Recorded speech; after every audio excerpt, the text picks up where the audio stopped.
Aujourd'hui, les grandes filières des territoires ruraux aquitains, structurées par des organisations professionnelles, partagent le même constat, celui de la part significative des exploitations sans succession connue.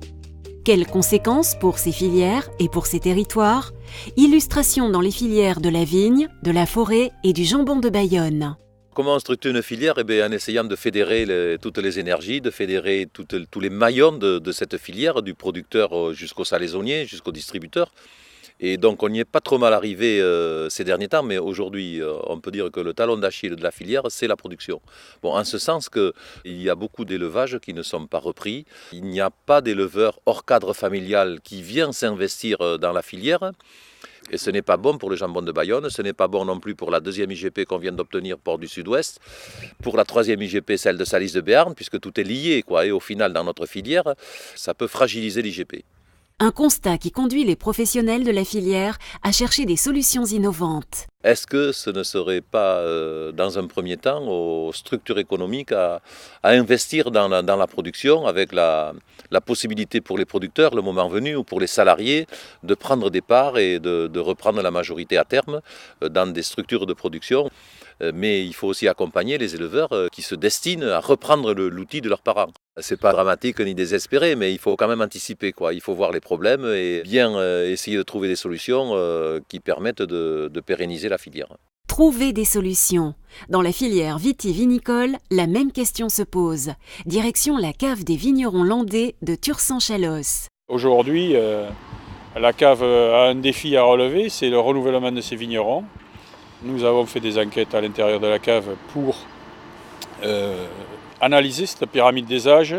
Elle montre que 165 hectares, un tiers à peu près de nos plantations sont détenues par des vignerons qui ont plus de 50 ans aujourd'hui, que 80 hectares de vignes à 5 ans n'avaient pas de repreneur désigné en tout cas. Donc il y a un travail qui a été fait en collaboration entre la cave des vignerons landais, la chambre d'agriculture et la SAFER.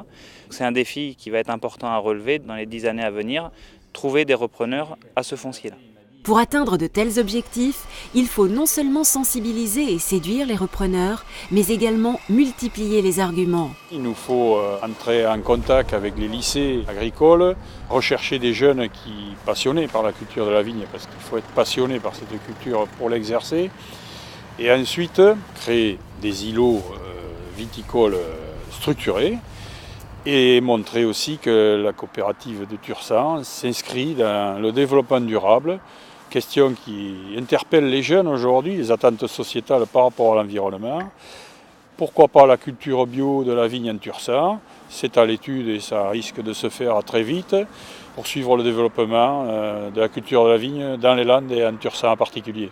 Traversant le département des Landes, nous partons à la rencontre de la filière qui structure la plus grande forêt cultivée d'Europe. Elle ne manque pas d'atouts. Il y a des débouchés avec le bois considérables.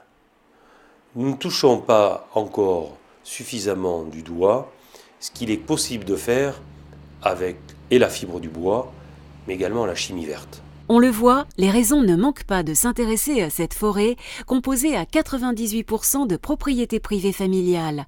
Une forêt qui suscite bien des convoitises. Que ce soit de la part de l'urbanisme qui cherche toujours à s'étendre sur la partie la plus facile, c'est-à-dire la forêt. Il y a les grands travaux, ou des lignes à grande vitesse, des autoroutes qui sont consommatrices d'espaces notamment forestiers. Et puis il y a l'agriculture. Donc nous sommes obligés de faire très attention et de résister. Un contexte qui encourage les professionnels de la filière à nouer des partenariats pour repérer et anticiper. Les compétences auxquelles je pense que pourrait nous apporter la SAFER sont notamment d'être au courant des ventes qui peuvent se faire autour de toutes les propriétés des uns et des autres.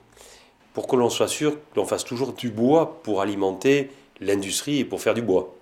Il y a aussi le partenariat que l'on peut avoir avec elle qui peut se développer plus qu'il n'est fait aujourd'hui. Pour ne pas détourner les parcelles forestières de leur itinéraire principal. Là, ça pourrait être intéressant.